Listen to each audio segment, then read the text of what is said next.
Been keeping a close eye all day on fires on Whitwell Mountain there in Marion County.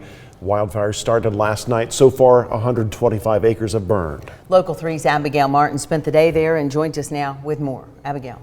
Cindy, Greg, the fire is now 60% contained. The drought conditions and today's winds are making it difficult and dangerous for firefighters. When you get those sustained winds or those gusts coming in, it basically pushes a low creeping ground fire.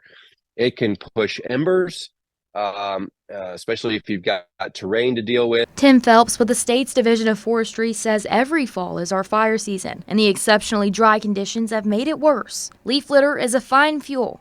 That fine fuel can either easily ignite from a loose ember, say from a debris pile or from a campfire, but it could also spread, and that's where wind really becomes our nemesis. He says wind gusts over 20 miles an hour create problems and make the fires difficult to contain.